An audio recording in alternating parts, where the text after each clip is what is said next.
They've come to really understand the importance of supplementation. These are the 5 foundational, the fabulous 5. All of these supplements, if you are deficient in them, they can hinder how your body's just functioning. The top 5 supplements can help with 80% of things that people need help with or deficiencies. We're not trying to sell them snake oil. Supplements actually help you lose weight, and if so, which ones? And also what I want to add to the conversation today is what's new? What's exciting? What are we missing that's out there? And of course, today is the perfect guest joining me. Dr. Paul Hrkal is back. Hello, Dr. Paul. Hi. Hello, Gina. Nice to see you again. And we say again because we've been doing this for a while now. We've had this supplement conversation. I want to get into the ones that we suggest can be a benefit if you are in need of them. And I think one of the questions that people have is, and you asked it right off the bat, can it really help me? Can supplements in general help me? And so my goal today is to kind of unpack a little bit of that, shed some light on that evidence, and definitely to share with everybody that's part of the Livy program that supplements are exactly what the name says. They are to supplement your process and path and journey through the program. They are not there as a magic bullet. In fact, that's the one thing that really attracted me about the program in the first place, is that you weren't trying to sell some sort of combination of supplements and shakes and gimmicks, ultimately, is what it is. I think I'm always nervous to have this conversation because, I think people are like, oh, here we go. I knew it was too good to be true. Now I have to buy all these supplements and all this money. And that's not the case at all. So I do want to preface this conversation by saying there is no rush to run out and grab supplements. You do not have to get all of these supplements. I think a good time right now is to kind of just say that typical disclaimer: talk to your healthcare provider, number one. Yeah. But know that also your family doctor knows very little about supplements in almost every single case. And so I always say you want to talk to somebody that's literate in the area that you want help with. So if you want help with your heart, talk to an expert, a heart specialist. So in this case, naturopathic doctors are generally the experts when it comes to supplementation, botanical medicine. And so that's that niche that really we fill. There's some basic principles to remember. In fact, I would say probably the top 5 supplements, Gina, probably can help with 80% of things that people need help with or deficiencies. So that's vitamin D, magnesium, B vitamins, probiotics, omega-3s, which are all in the foundational things. So this is what my last 15 years of practice has shown me, is that really people need the foundations for optimal health. Well, we are on a mission here is to actually help people be successful at weight loss and do it in a way that leaves them healthier than when they started, and in a way that they're going to be able to maintain and sustain. So that is our mission here. You don't need to take supplements to lose weight. Let's be clear about that. You don't need to do that. It is just kind of like a power up for people that need it. And usually the more health issues that a person has had in the past or currently has, or is taking medications because they happen to be a cause of a lot of depletions of certain nutrients, then maybe you should pay more attention to some of these things. Oh, and by the way, all the things we're talking about, one of the greatest part about these kind of like fabulous 5 core supplements is that they all are incredibly safe. They've been studied, they've been used for decades, and really the chance of side effects and the chance of having adverse effects are really, really small. But let's get into talking about these supplements. In particular, let's start with vitamin D. How does taking vitamin D help with weight loss? Okay, so vitamin D, probably one of the most important supplements when it comes to especially people that are living in a colder climate. I've recently done a little bit of digging into these 5 core foundational supplements, and vitamin D is on the top of the list when it comes to deficiencies. So, in the Northern Hemisphere, somewhere between 70 and 90% of people have insufficient levels or deficient levels of vitamin D. That's massive, Gina. So think about most of Europe, most of Northern United States, all of Canada, Scandinavia. These are places, and even in the Middle East where there's a lot of covering up from the sun, there's a huge incidence of vitamin D. So it's a huge need because it's deficient. And also there's not great food sources. So that's another reason supplementation, like this conversation, the more I delve into it, it's so nuanced, because there are some things that are found in food a lot easier. But what you'll notice is that the top 5 supplements, definitely the foundational ones that are mentioned in the Livy program, they're hard to get through food. There isn't great sources of vitamin D that's present. Really, it's the sun, and it has to be kind of the summer sun. You can't just walk outside now that it's sunny, but it's also minus 15. You're not going to get sun vitamin D being made from, your face. You're going to, have those kind of like the raccoon exposure. No, that's not going to work. So vitamin D lowers inflammation. It helps regulate calcium. It also has this really interesting ability that when you have excess fat tissue, the fat soluble vitamins actually get kind of locked up, and they don't. There's the increase in deficiency in people that are overweight. So that's another reason that if you're trying to lose weight, you need extra vitamin D. Oh, this one is a big one too. This also, though, goes hand in hand with people being deficient. And I know this is one of my faves, and also one of yours, magnesium in general. I suggest the magnesium because it is easily absorbed. It's just great for your nighttime routine. It can also help with your sleep. It can also help with bowel movements, although it's not a sleep aid, nor necessarily you're taking it for a poop aid. And there are other types of magnesium. So if this isn't your jam, there are other types like bisglycinate that can be beneficial when following the program. So can we talk about magnesium and why it's so important? So first and foremost, magnesium probably even has more effects than vitamin D in terms of benefits. So, things like blood flow, lowers high blood pressure, relaxes muscles, tense, tight muscles. When you're stressed, you need more magnesium. There's lots of evidence showing that as soon as a person goes through a stressful event, like, they bonk their head, which is an area that I deal a lot with chronic pain and concussions, magnesium levels drop right away. Magnesium is a really important inside your cell mineral. So it helps regulate the cellular environment.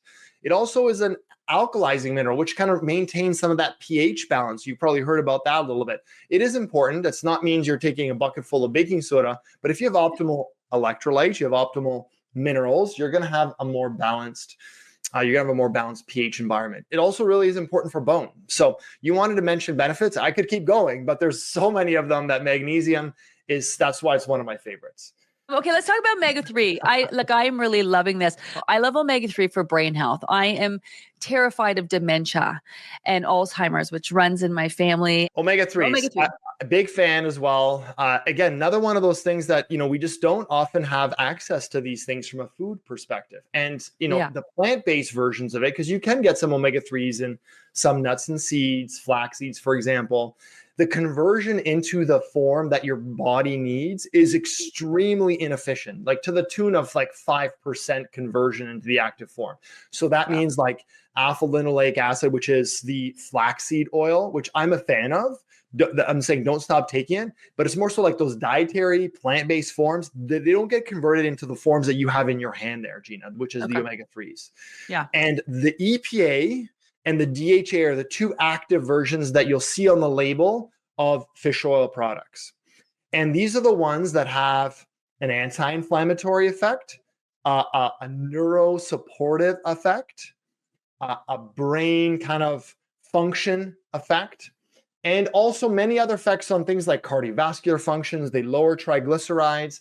They get incorporated into the cellular membrane, which makes our cells function better. And ultimately, they're really powerful at resolving inflammation. So, that's a really key piece that I would think fish oils really fit into the conversation, is that, yes, they do all the things I just mentioned of brain function, heart function, but ultimately one of the main mechanisms is that they help resolve inflammation. Okay, I want to go to B complex. So B complex, it's a little bit of a bigger conversation because there's all these individual Bs, but just to make it simple, Gina, the B vitamins are a family of vitamins. We know of folic acid in pregnancy, and we know a lot about B12 because it's often tested and it's often low, especially if a person's vegetarian or they're plant-based, you're going to get low B12. You could also really get some issues with absorption of B vitamins.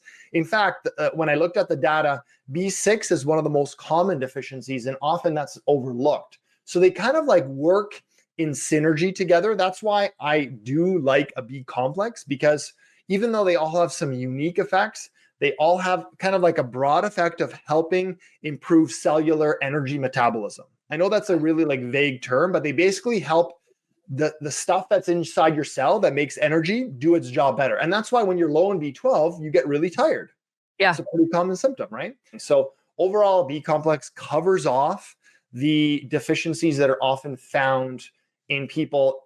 And I think that the one you're holding in your hand, particularly, there's some really good quality ones. And this is one of the supplements that you can get the $10 B complex, which is kind of like, 50 milligrams across the board in forms that are not well absorbed, or you can spend, $10, $15 more and get ones that are going to be properly absorbed, and you'll know the difference. So this is where you kind of get what you pay for. And ideally you want to take it with food and pay attention to the dosing that's on the label, because that also does make a difference. Probiotics, prebiotics.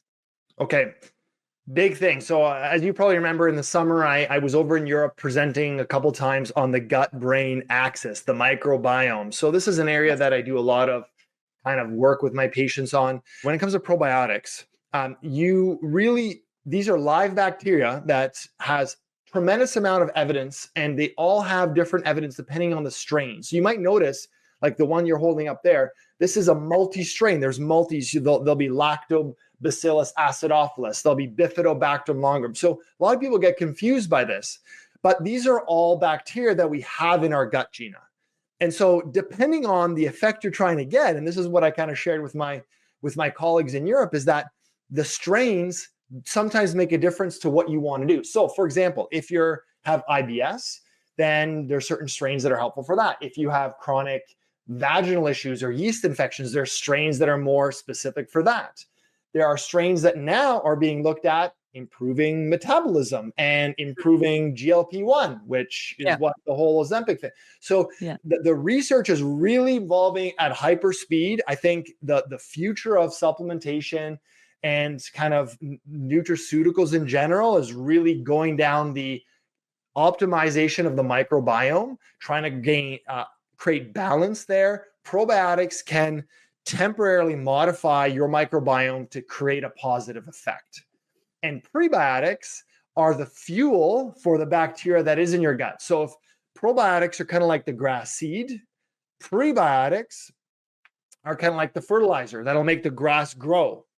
Yeah. Okay, so if we're going to use that lawn analogy, we want a beautiful manicured lawn in your gut. We don't want weeds and things like that. These are opportunistic things that will grow up. And when you have an adequate level of good bacteria and you're taking probiotics, that is going to help maintain balance in the microbiome. Now we are talking about supplements that can help on your weight loss journey with Dr. Paul Hrkal. Now, if you're just catching the conversation, you're trying to listen, you know nothing at all about your microbiome that we're talking about, or nothing at all about any of the supplements. This is the first time hearing them.